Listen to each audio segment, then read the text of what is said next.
नमस्कार। मैं डॉक्टर शोभा निगम अपने चैनल में आपका स्वागत करती हूँ। इसमें हम राम कथाओं को विभिन्न रामायणों के संदर्भ में देख रहे हैं। पिछले अंक में हमने राम के वनवास का समाचार सुनने पर सीता की प्रतिक्रिया देखी थी। आज लक्ष्मण की देखते हैं। वाल्मीकि रामायण में लक्ष्मण तब राम के ही साथ थे जब राम को कैकेयी भरत को राज्य सिंहासन तथा उन्हें 14 वर्ष के लिए वनवास की बात कहती हैं। तब लक्ष्मण मौन रहते हैं, किंतु वहाँ से आकर जब यही बात राम कौशल्या को बताते हैं तब लक्ष्मण अत्यंत क्रोधित होकर पिता पर बरसने लगते हैं, जो बुढ़ापे में इतने विषयासक्त है कि अपने देवता स्वरूप पुत्र को अकारण ही वनवास दे रहे हैं। इतना ही नहीं, आगे वे यह भी कहते हैं कि यदि पिता कैकेयी पर संतुष्ट होकर हमारे शत्रु बन रहे हैं तब हमें भी मोह ममता छोड़कर उन्हें वध्यताम अपि अर्थात कैद कर लेना चाहिए अथवा मार भी डालना चाहिए। किंतु राम तब स्पष्ट कहते हैं कि वे पिता के विरुद्ध कोई भी कार्य नहीं करेंगे, क्योंकि यह अधर्म है। लक्ष्मण को इसके बाद हम सीता के महल में देखते हैं। यहाँ वे एक दूसरे ही लक्ष्मण दिखाई देते हैं। थोड़ी ही देर पहले वीर रस से ओतप्रोत सौमित्र यहाँ पर बड़े दीनहीन लगते हैं।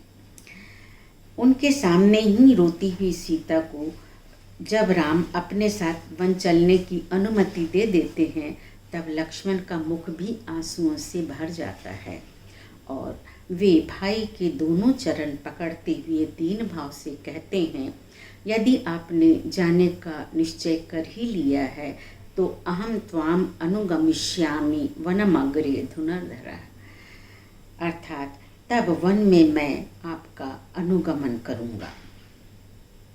लक्ष्मण यहाँ यह भोली सी दुहाई भी देते हैं कि जब मैं प्रारंभ से आपके साथ हूँ तब इस समय आप मुझे क्यों छोड़ रहे हैं। आप मुझे वह कारण बताइए जिससे आप मुझे नहीं ले जाना चाहते हैं। इस पर राम उन्हें उनकी अनुपस्थिति में माताओं की सेवा करने की बात कहते हैं। तब लक्ष्मण कहते हैं, आपके तेज से भरत माताओं की भली भांति सेवा करेंगे। यदि नहीं वे उनका ध्यान रखेंगे तो मैं उन्हें इसका दंड दूंगा। दूसरी बात, माता कौशल्या स्वयं अपना और मेरी माता का भी ध्यान रखने में समर्थ हैं। अंततः राम उन्हें अपने साथ चलने हेतु माता सुमित्रा से अनुमति लेकर आने की आज्ञा देते हैं। इसके बाद पूरे वनगमन तक हम सुमित्रा नंदन को एकदम शांत देखते हैं। पिता के पास अंतिम विदा लेने जब वे भाई के साथ जाते हैं तब पिता अथवा कैकेयी को कुछ भी नहीं कहते। भाई को वल्कल वस्त्र पहनते देख वे भी चुपचाप राजसी वस्त्रों का त्याग कर कैकेयी के दिए वल्कल पहन लेते हैं। एकदम वन जाते समय ही वे माता सुमित्रा के दोनों पैर पकड़कर उन्हें प्रणाम करते हैं। माता के उपदेशों को मौन भाव से सुनते हैं। कहीं किसी प्रकार की कोई उत्तेजना, कोई क्षोभ नहीं है अब सौमित्र के व्यवहार में। जैसे भाई के साथ वन जाना ही उनके जीवन की सार्थकता है। कैकेयी ने जो किया सो किया, दशरथ ने जो किया सो किया, कोई गिला नहीं है उन्हें उनसे। शायद राम की यह बात अब उनके मन में गांठ बन गई है कि सब कुछ दैव करवा रहा है। नियति के प्रति नतमस्तक सौमित्र तब चुपचाप 14 वर्षों के लिए अपनी युवा पत्नी उर्मिला से मिले बिना ही अग्रज के अनुगामी होते हैं। वैसे राम के वनवास की बात सुनकर प्रायः सभी राम काव्यों में लक्ष्मण को अत्यंत क्रोधित बतलाया गया है। आइए कुछ सुंदर बिंब देखते हैं। तमिल कंब रामायण में राम के जीवन में आए इस भारी उलटफेर का समाचार जब लक्ष्मण को मिला तब वे अकेले थे। यह सुनकर वे स्वतः प्रज्वलित प्रलयंकारी अग्नि के समान क्रोध से उन्मत्त हो उठे। भीतर से सांसें आंधी के समान चलने लगी। अपने विशाल धनुष को टंकार देते हुए वे बोल पड़े, कैकेयी सिंह शावक के योग्य स्वादिष्ट मांस को कुत्ते के पिल्ले को देना चाहती है। मैं लाशों का ढेर लगा दूंगा, पर राम आज ही राजमुकुट पहनेंगे। लक्ष्मण के धनुष की टंकार सुन राम ने तत्काल उनके पास पहुंचकर आश्चर्य से पूछा, तात, तुमने तो कभी ऐसा क्रोध नहीं किया था। तुम तो युद्ध हेतु तैयार लगते हो, इसका कारण क्या है? इस पर लक्ष्मण ने कहा, मैं कैकेयी के सामने ही आज ही आपको राजमुकुट पहनाऊंगा, देवता भी चाहे तो रोक ले। रामभद्र तब कहते हैं, न इसमें पिता का कोई दोष है और न माता का, यह केवल विधि का दोष है, इसमें तुम क्रोध क्यों करते हो? फिर रोते हुए लखन को राम स्नेहपूर्वक आलिंगनबद्ध करते हुए माता सुमित्रा के पास ले गए।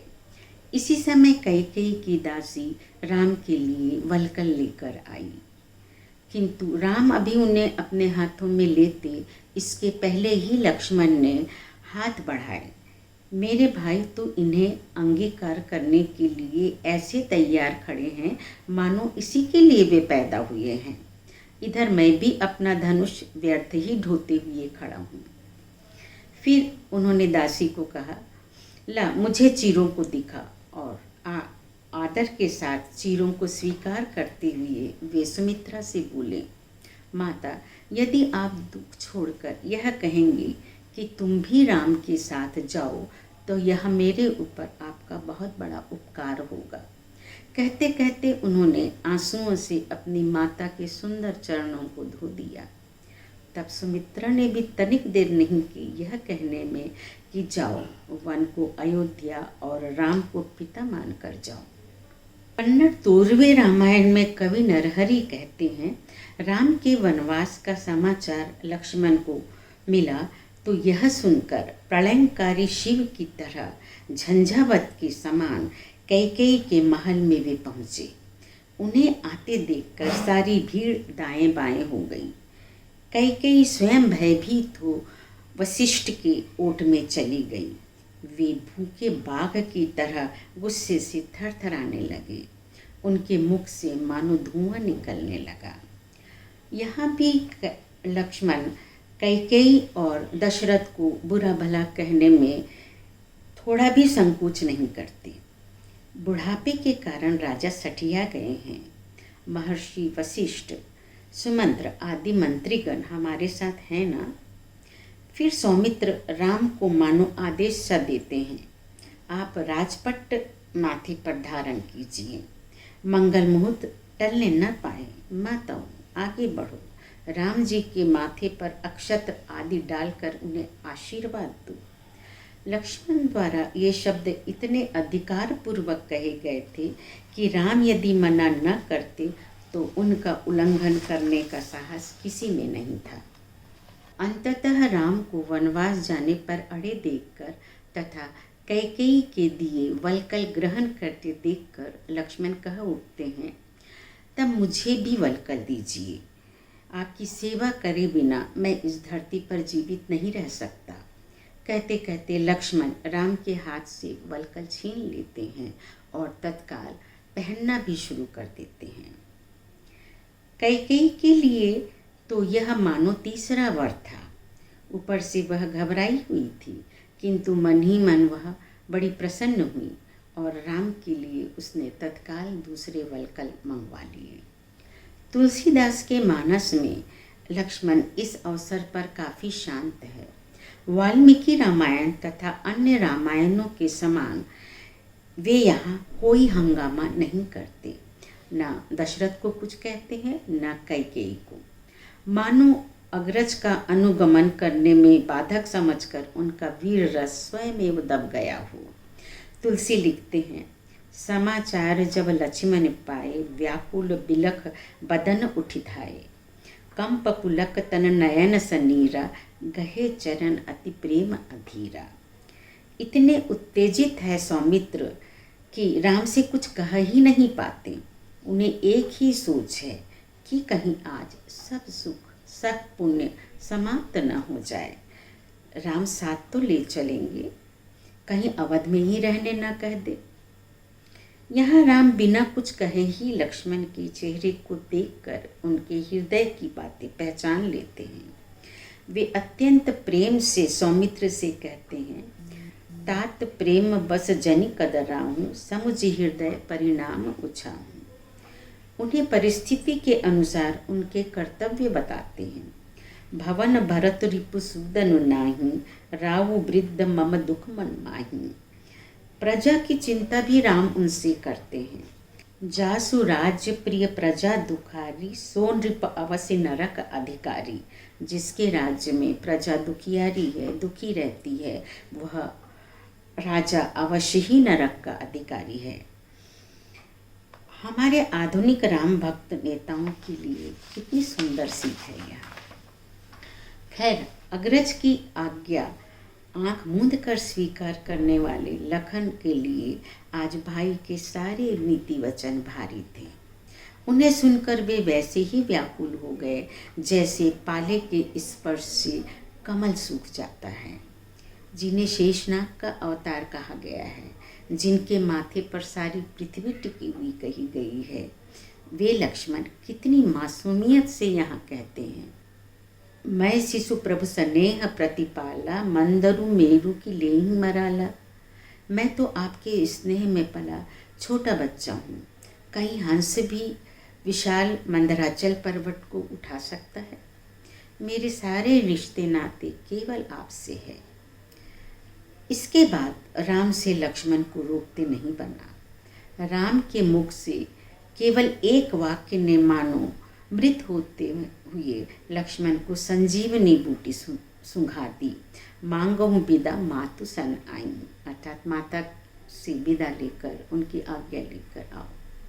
फिर क्या था, मनहु अंध फिर लोचन पाए, मानो अंधे को आंखें मिल गई हो। लक्ष्मण दौड़कर माता सुमित्रा के पास पहुँचे। मन में भय था कि कहीं माता वन जाने से मना न कर दे, किंतु माता से वे न केवल प्रसन्न मन से आज्ञा पाते हैं, वरन यह सदुपदेश भी पाते हैं कि वन में राम और सीता को पिता और माता मानकर उनकी सेवा करना। वन ही तुम्हारे लिए अब अयोध्या है।